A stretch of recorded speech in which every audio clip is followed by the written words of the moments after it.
8-9 years ago, I met a homeless man, somebody who was rough sleeping, and he told me his story, and it was one of those chance conversations that just wouldn't go away, wouldn't leave me.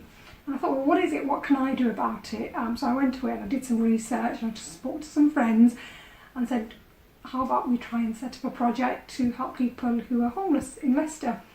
And in 2010 we launched the Eat and Meet project, and that was really about helping people who were homeless and rough sleeping for about 3 months in the winter, giving them a hot meal every week, providing food and clothing and toiletries, which was fine, which was really good.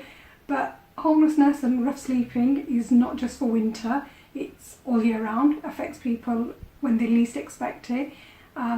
So we went to it and we thought, well, what more can we do? And we had this idea that actually it'd be really nice to set up a weekly drop-in service, somewhere where people who were socially isolated as well as homeless could come along and enjoy a hot meal and sort of get involved in recreational activities.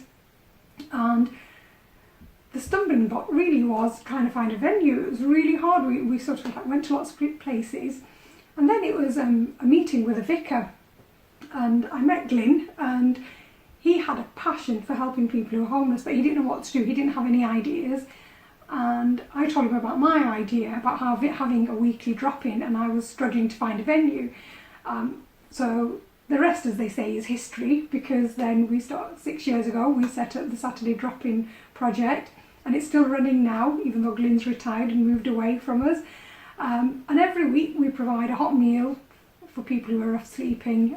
We have recreational activities, and this is all run by volunteers, not just from the Muslim community and the Christian community, but from people of other communities. So we have Sikh volunteers, Jewish volunteers, we've got people of no faith as well. And it's a fantastic way of putting our faith into action. But people who know me will say, well, Salma, that's never going to be enough, and it really wasn't, because I thought, that's fine, we're doing something here that was helping people, but what more can we do? What is the need? So started talking to different faith groups that were running projects for the homeless and saying, is there another need? So we went and did some research and found that actually there was some real gaps in service. There was a lack of suitable accommodation.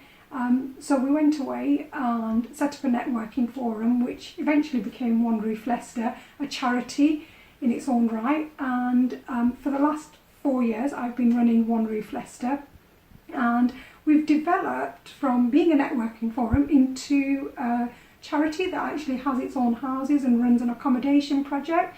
So we have 4 houses, and in those houses we accommodate 12 people, both men and women. And not only do they get a place to live and get support from One Roof, but we've managed to encourage the local faith community around that house to come along and do befriending work, do practical work in the house, spend time with our residents, so do things like gardening, go for walks, help them with applications for employment or training.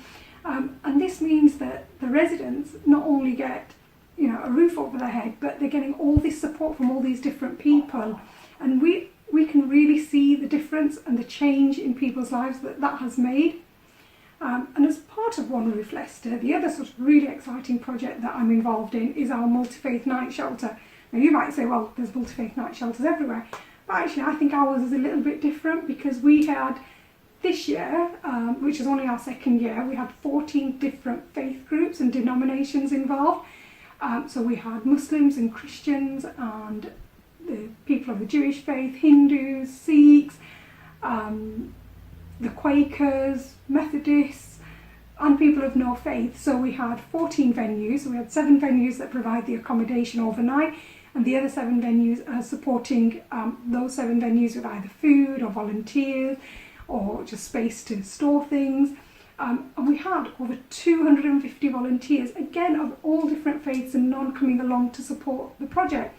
And what's really nice is that people decide that they don't want to just volunteer in the space or the venue that they're really comfortable with. They want to actually go and volunteer at a different venue. And that way they're learning about each other, they're learning about each other's faiths and practicing what they believe in. And I've noticed that some real friendships have developed over the time as well. And you know, volunteers give so much to our project, all the faiths give so much to our project, and it really brings home to us how much we've got in common and how when we work together we can absolutely achieve whatever we want. And I'm just really proud to be part of all of that. I'm really proud that, you know, I've been sort of instrumental in setting all of that up. And I hope it inspires you to go away and do something just as exciting and as wonderful as what we've achieved here in Leicester. Thank you.